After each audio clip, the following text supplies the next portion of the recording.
अस्सलामुअलैकुम दोस्तों, एक बार फिर लिटरेचर मास्टर्स में आप लोग का welcome. The strange case of doctor Jekyll and mister Hyde by Robert Louis Stevenson की सिंबल्स को आज हम डिस्कस करेंगे। इसकी समरी और थीम्स का लिंक आपको डिस्क्रिप्शन में मिल जाएगा। सिंबल्स में सबसे पहले है डॉक्टर जेकिल्स हाउस एंड लेबॉर्ट्री।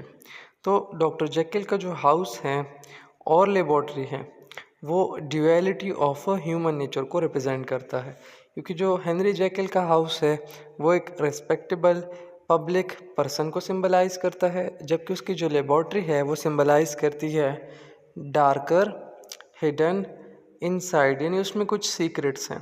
एक तो वो अनएथिकल एक्सपेरिमेंट को सिंबलाइज करती है, दूसरा जो इनर कॉन्फ्लिक्ट है जेकिल और हाइड उसका हमें बताती है कि जेकिल और हाइड के बीच में जो इनर कॉन्फ्लिक्ट्स है वो क्या चल रहे हैं।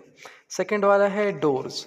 अच्छा, जो डोर्स है वो सेक्रेसी को और रिप्रेशन को रिप्रेजेंट करता है, क्योंकि अगर आप देखें तो जो लेबॉर्ट्री का डोर है वो एक गंदे इलाके में खुलता है, यानी वो इलाका इतना साफ़ नहीं होता और उसकी वो जो डोर की अपनी हालत है वो भी बहुत बुरी होती है।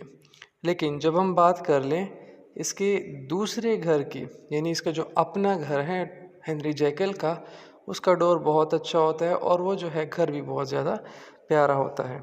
और ये जो डोर्स हैं ये बार बार मेंशन भी हुए हैं, क्योंकि हमें पहले जब नावल स्टार्ट होता है तो हमें ये पता चलता है कि एक बदसूरत सा आदमी, सिनिस्टर सा बंदा, वो एक गंदे से डोर से निकलता है और ये डोर जाके हमें पता चलता है कि ये मिस्टर हाइड का है घर है, मिस्टर हाइड का घर है और ये लेबॉर्ट्री का डोर है।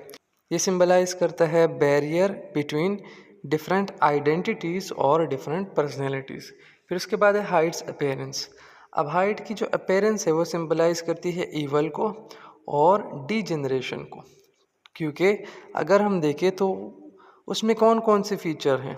एक तो वो रिपल्सिव है, ठीक है, और वो अगलीनेस को रिप्रेजेंट करता है, ईवल को रिप्रेजेंट करता है, मोरल डिके को और फिज़िकल करप्शन को वो रिप्रेजेंट करता है, यानी वो सिंबलाइज करता है इमोरलिटी को और फिज़िकल करप्शन को।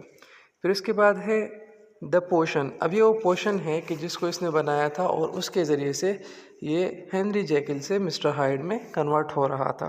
तो वो सिंबलाइज करता है टेम्पटेशन को और कंसीक्वेंस को। कंसीक्वेंस किसकी?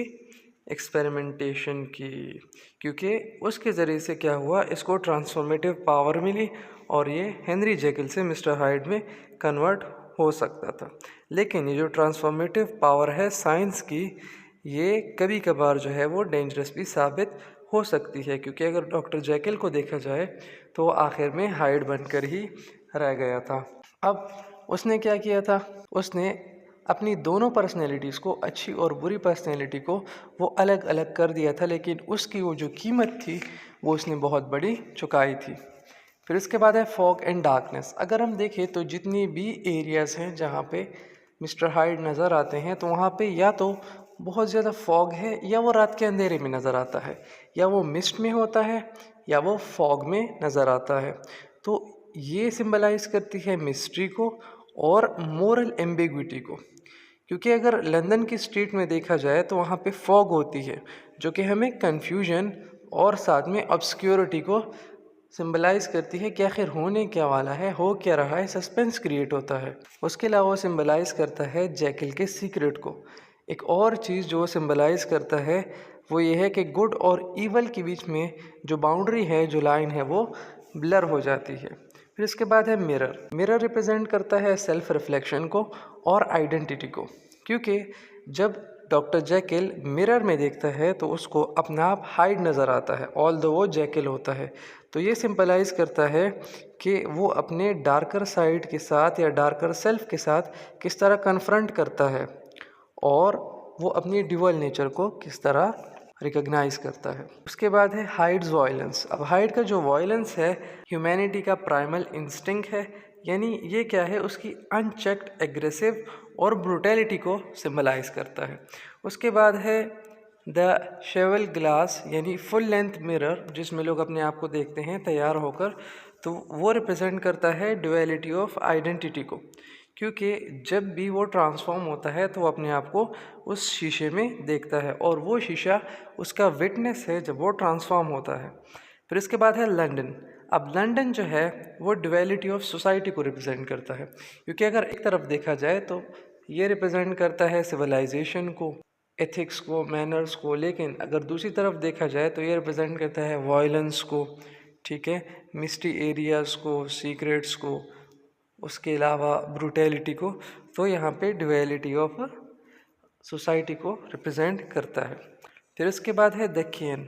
ये वो केन है जो डॉक्टर जैकिल को गिफ्ट में मिला होता है और इसको डॉक्टर जैकिल हमेशा अपने साथ लेकर फिरते रहते हैं। तो ये क्या है, ये सिंबलाइज करता है डिस्ट्रक्शन को और पावर को, क्योंकि ये वो केन है कि जिसके ज़रिए से ये सर डैनवर्स कैरियो का मर्डर कर लेता है और ये इसके साथ हमेशा ही होता है और इसी के ज़रिए से ये क्या करता है, और भी बहुत सारे ब्रूटैलिटी के काम करता है। फिर उसके बाद है ब्लड एंड रेड इमेजरी। अभी जो ब्लड और रेड इमेजरी है जो हमें ज़्यादातर नॉवल में नज़र आती है, ये वायलेंस को सिम्बलाइज करता है और साथ में ड्यूअलिटी को सिम्बलाइज करता है। फिर है लेटर्स एंड रिटन डॉक्यूमेंट। अब ये ट्रुथ और रेवलेशन को रिप्रेजेंट करते हैं, क्योंकि अगर हम देखें अटसन है वो और उसके साथ साथ जो हेनरी जैकिल है वो, जितने भी उनकी बातें हैं वो सारे हमें डॉक्यूमेंट्स के थ्रू या लेटर्स के थ्रू पता चलती हैं। फिर इसके बाद है साल्ट एंड केमिकल्स।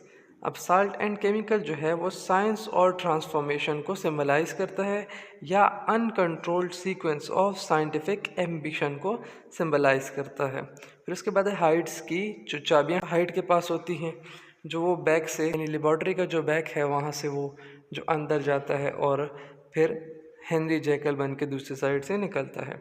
तो क्या है, एक्सेस टू हिडन डिज़ायर्स, यानी उसकी जो हिडन डिज़ायर्स है उनकी तरफ मिस्टर हाइड का एक्सेस है, यानी ये वो डिज़ायर है कि जो वो मिस्टर जैकिल बनकर पूरा नहीं कर सकता था। तो उसने इसके लिए एक अलग रास्ता चुना जो कि मिस्टर हाइड का था।